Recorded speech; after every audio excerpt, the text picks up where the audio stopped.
GTA Protagonists overrated, underrated, or properly rated? Starting with Michael. When most players think about GTA 5, they usually gravitate towards Trevor's chaos or Franklin's come-up story.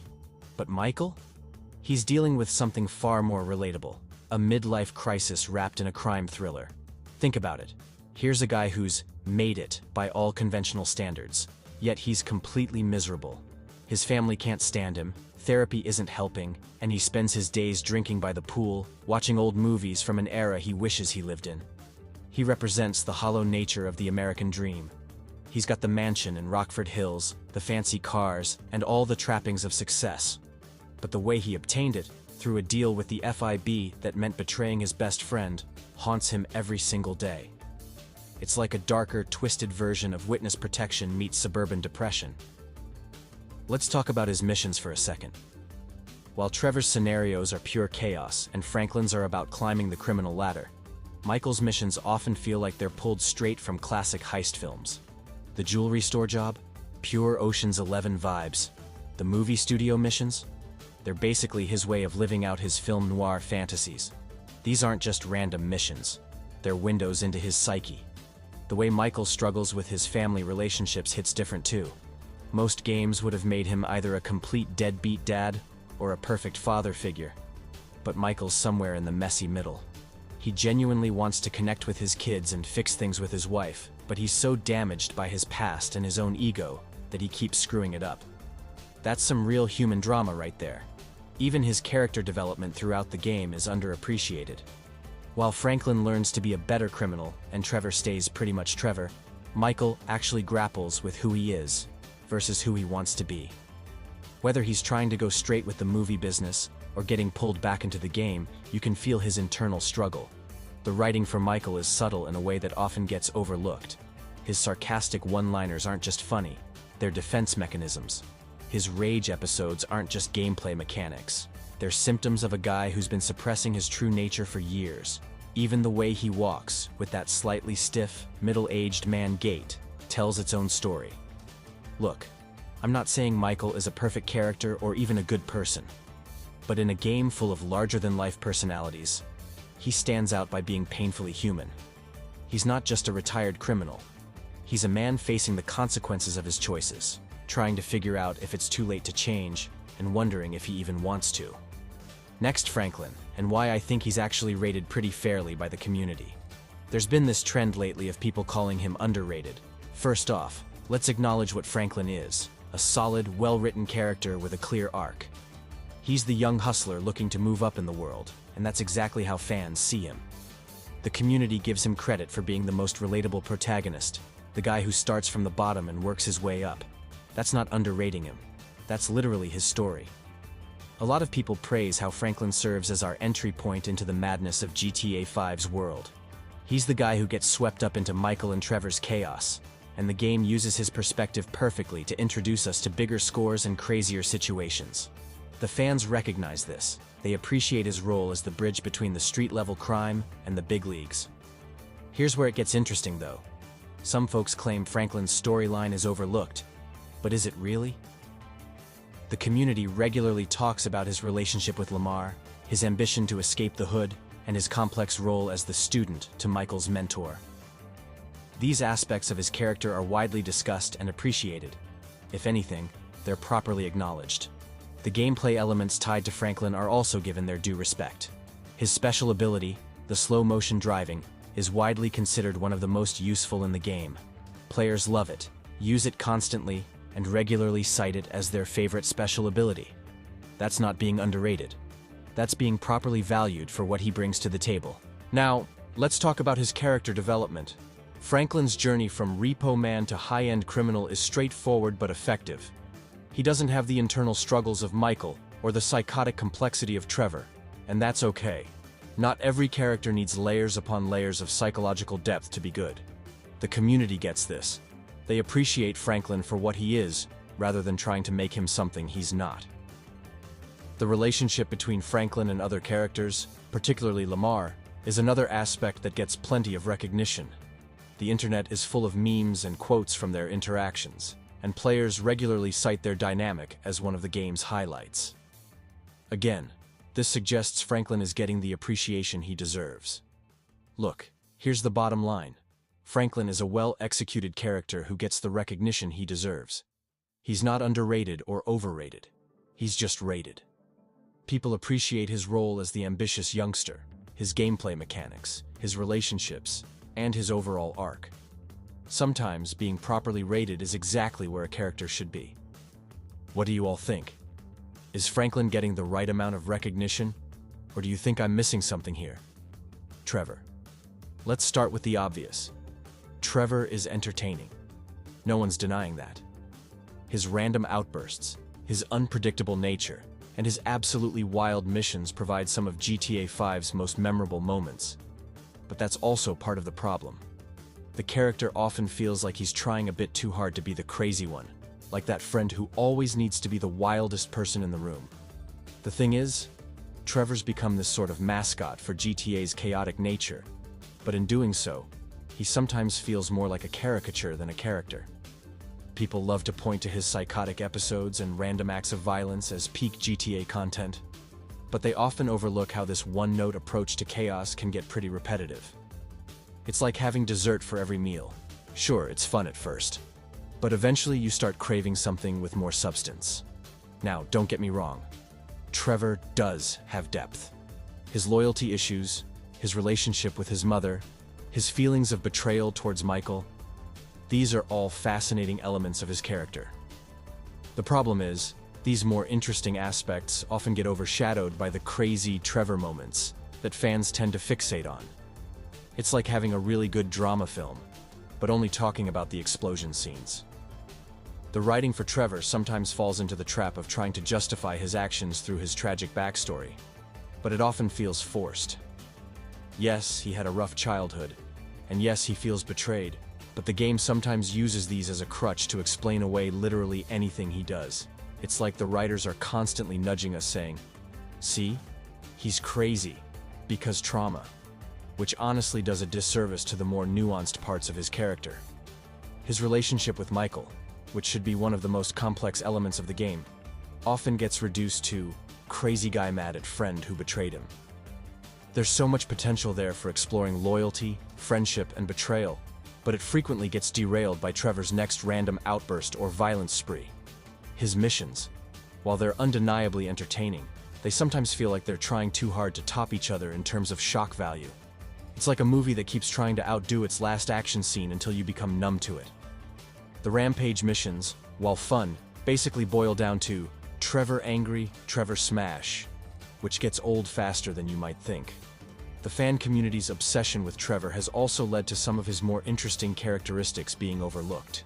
His business acumen, his surprising moments of loyalty, his occasional flashes of self-awareness. These elements get lost in the shuffle because they don't fit the crazy Trevor highlight reel that everyone loves to share. Even his special ability, the Rage Mode, while powerful, kind of reinforces this one-dimensional view of his character. Michael's bullet time and Franklin's driving skills feel like extensions of their personalities, while Trevor's Rage Mode just feels like, well, more rage. Here's the thing though. Trevor isn't a bad character. He's actually a pretty good one who's become somewhat overrated for his most surface-level traits. It's like having a really good actor who becomes famous for one catchphrase rather than their actual acting ability. Nico. Here's the thing about Nico. He's already recognized as one of the most well-written characters in GTA history. The community regularly praises his complexity, his tragic backstory, and his compelling journey through Liberty City. When a character is consistently ranked among the best protagonists in gaming, calling them underrated feels like a stretch. Nico's story hits different because it's essentially an immigrant's tale wrapped in a crime drama. The community gets this. They understand how his search for the American dream turns into a cynical commentary on capitalism and revenge.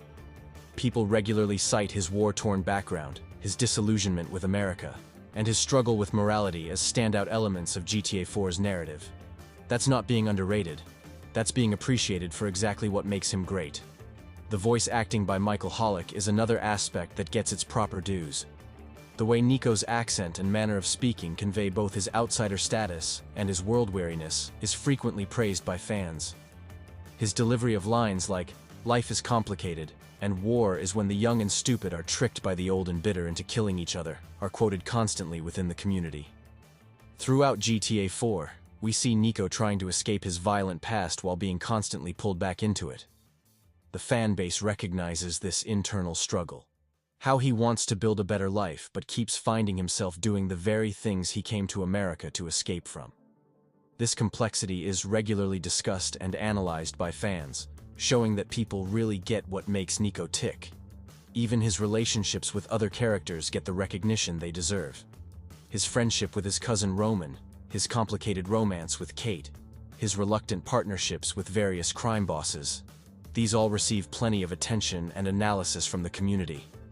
People understand how these relationships shape Nico's character and drive the narrative forward. The way Nico serves as a deconstruction of the typical GTA protagonist is also widely acknowledged. Unlike the power fantasy characters who revel in crime and violence, Nico's weariness and reluctance to engage in violence, despite being very good at it, adds a layer of depth that fans regularly point out. They appreciate how his character subverts the usual GTA protagonist tropes. Now, some might argue that newer GTA fans don't appreciate Nico enough, but that's more about GTA 4's age than Nico being underrated. Among those who've played the game, Nico consistently gets high praise. He's often held up as the standard for character writing in the series, which is exactly where he should be. Here's what makes Nico properly rated.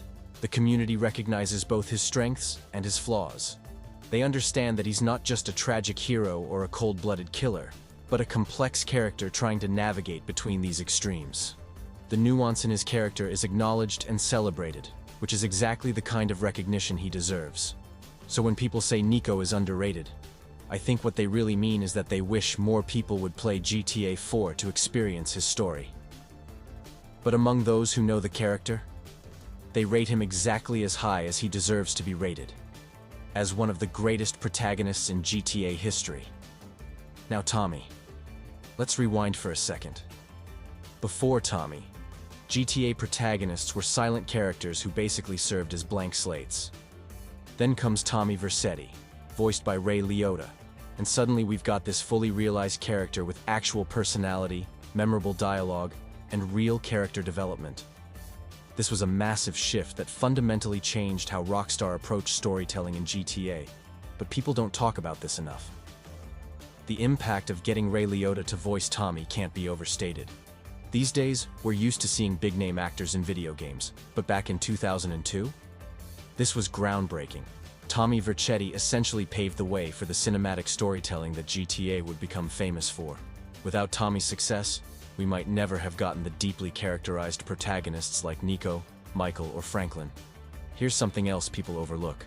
Tommy's character arc isn't just about rising to the top of Vice City's criminal empire. It's about adaptation and survival. This guy gets thrown into Vice City with nothing after spending 15 years in prison and has to rebuild from scratch.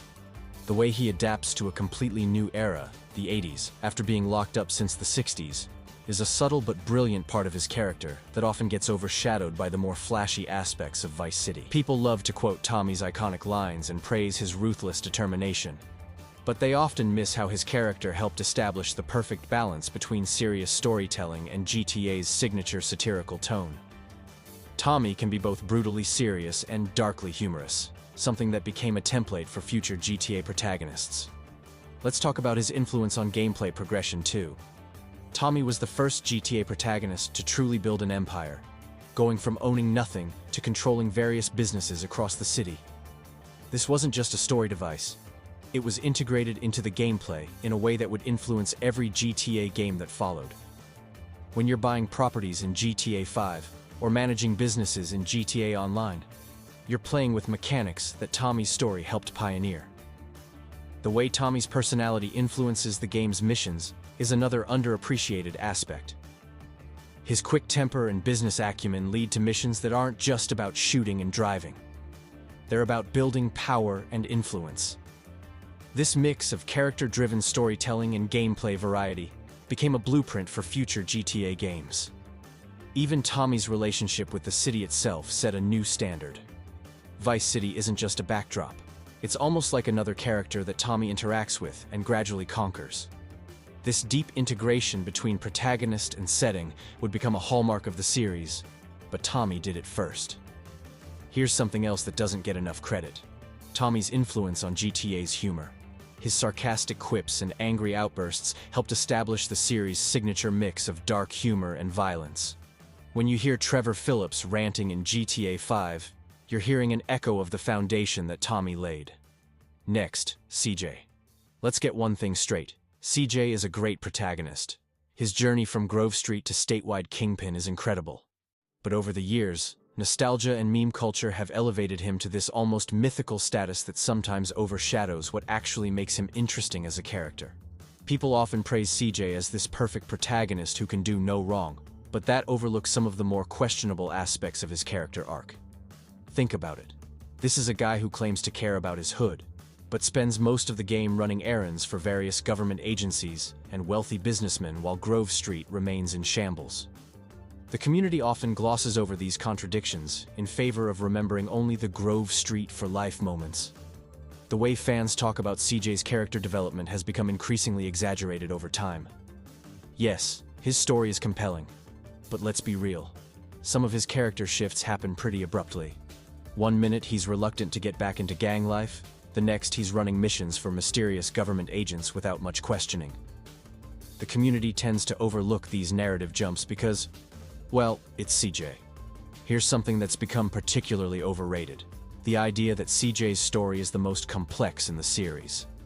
While San Andreas's plot is incredibly ambitious, CJ himself often feels more like a vessel for experiencing this wild ride rather than driving it. Compare this to Nico's internal struggles or Michael's family drama, where the character's personal conflicts directly drive the narrative. The RPG elements of San Andreas, the eating, working out, and learning new skills, while revolutionary for their time, have led people to conflate gameplay mechanics with character depth. Just because you can make CJ fat or buff doesn't actually add to his character development, but fans often point to these features as evidence of his superiority as a protagonist. Don't get me wrong, CJ's voice acting by young Melee is fantastic, and his relationships with characters like Sweet, Caesar, and even Catalina are well written. But the community has a tendency to elevate every aspect of his character to legendary status, even the more generic loyal gangster with a heart of gold tropes that he sometimes falls into. The meme culture around CJ, while hilarious, has also contributed to this overrating. Lines like, "Ah shit, here we go again," have become so iconic that they've almost overshadowed the more nuanced aspects of his character. It's like how the "all you had to do was follow the damn train" mission has become more famous than some of the game's actually meaningful story moments. Something else that's become overrated is the idea that CJ is the most relatable GTA protagonist. While his family struggles and desire to escape poverty are absolutely relatable themes, the way his story evolves into this over-the-top action movie adventure makes him progressively less relatable as the game goes on. By the end, he's basically a superhero who can take over military bases single-handedly. The nostalgia factor plays a huge role here. San Andreas was many people's first GTA game, and CJ was their first GTA protagonist. This has led to a kind of rose-tinted view of the character that ignores some of his more basic video game protagonist traits, in favor of remembering him as this perfectly written character. Look, CJ is still one of the great GTA protagonists. His story of returning home, dealing with betrayal, and ultimately becoming a success is compelling. But the community's tendency to treat him as the untouchable gold standard of GTA characters feels more like nostalgia than objective analysis. What do you think? Has the community's love for CJ gone a bit overboard? Or am I just being too critical of a beloved character? Drop your thoughts in the comments below, and if you enjoyed this analysis, make sure to hit that like button and subscribe. See you in the next one.